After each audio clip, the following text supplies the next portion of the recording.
Some of the biggest swings in the New South Wales election were in Labor's traditional stronghold of the Hunter Valley. 27% swing in Newcastle, 25% in Charlestown, 16% in Maitland.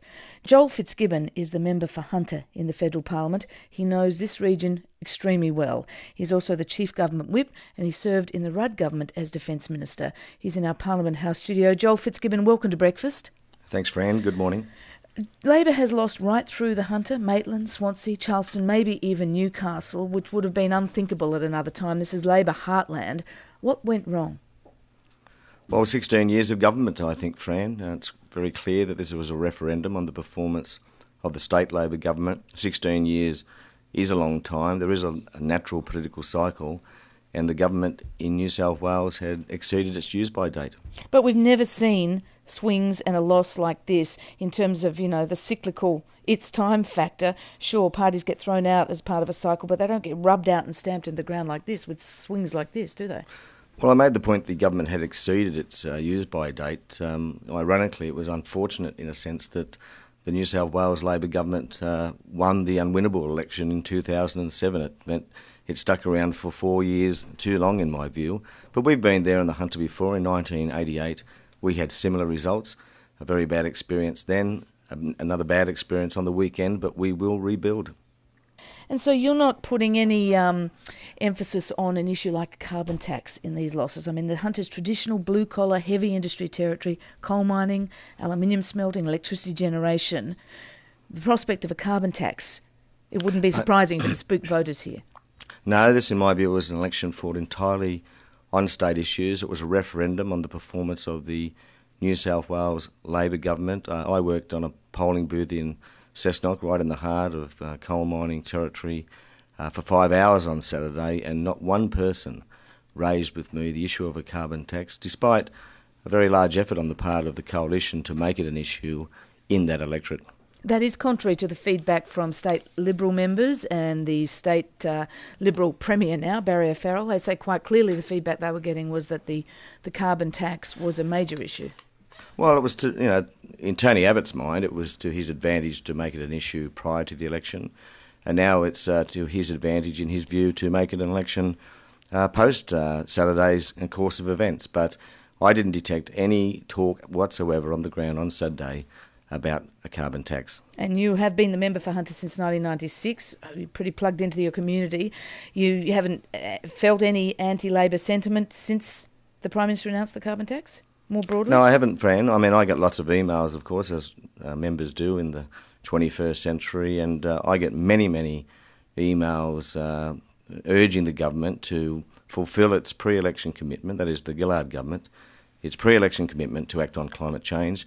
That's what we're doing. People think that heartland areas like the Hunter, where we have massive amounts of employment in coal mining, aluminium smelting and power generation, that people are excessively concerned about our response to climate change. Not true. There's a big mood swing in the Hunter region.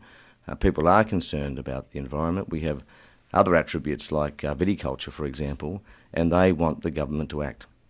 All right. This result in your area around the Hunter rusted on Labor voters, many of them, in many electorates. Is this a temporary aberration? Can Labor win these voters back, and what will it take? Well, I made the point, and we faced a similar crisis in 1988. We did rebuild, but we can't expect people just to walk back to us. We will have to work very hard to get their trust and support back. And Sam Dastyari this morning has been talking about reform within the party. I think it is important that we have a thorough post-mortem into the loss on Saturday, and that we get on with reforming the party to make it more relevant and more a grassroots movement. We are losing members en masse, and we need to win them back. I can't count the number of times I've heard Labor say that in the last decade. We need to reform the party, woo back the rank and file. Nothing seems to change. Certainly the rank and file don't seem to feel it. Maurice Yema there was talking about the New South Wales division as divided, the instability, the backbiting within it. And internally, there's been so much written about Labor processes internally in New South Wales being rigged, the state machine rotten. Is that your view? Well, I've been actively involved in that debate over the course of the last decade myself, and we do need to do more. You asked me about specific issues in the Hunter. Power privatisation was biting on Saturday. That offended people in the Hunter, where, of course, we have a large number of power generation workers and workers working in associated industries. That was a dumb decision, power privatisation, in my view, and it damaged us in the Hunter. And for rusted-on Labor supporters and Labor Party members, it was a betrayal.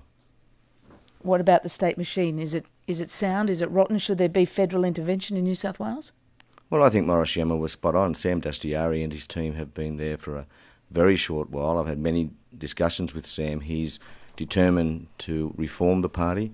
I believe he's going to.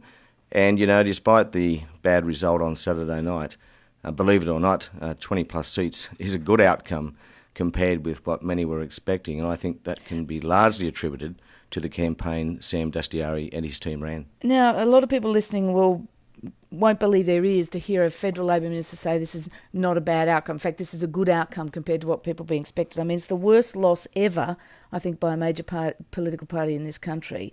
If you can't see that this is a catastrophe for Labor, what hope of rebuilding or changing the party?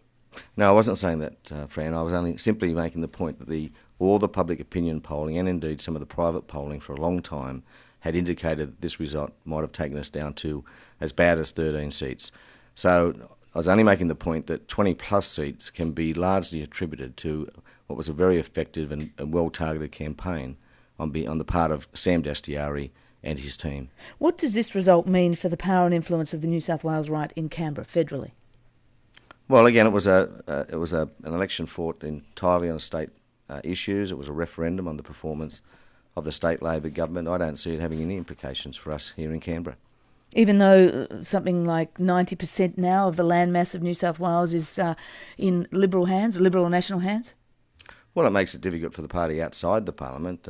We've lost a lot of infrastructure, particularly in the regions, and that makes it difficult, or more difficult, to rebuild our support. But the New South Wales right remains the largest single group in Canberra, and we work very well together. We've got very strong and good unity there, and we will remain an effective and positive force here.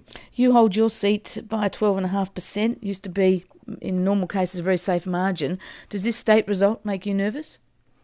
No, it doesn't, because I think in New South Wales we had extraordinary circumstances. A 16-year-old tired government making some silly decision in that period of exhaustion, and I don't think it has any relevance for us here in Canberra. And the next federal election will be fought on different issues, and we'll go into that election as a fresh and positive progressive team pursuing progressive policies. Joel Fitzgibbon, thank you very much for joining us. That's a pleasure. Joel Fitzgibbon is the Chief Government Whip and member for Hunter.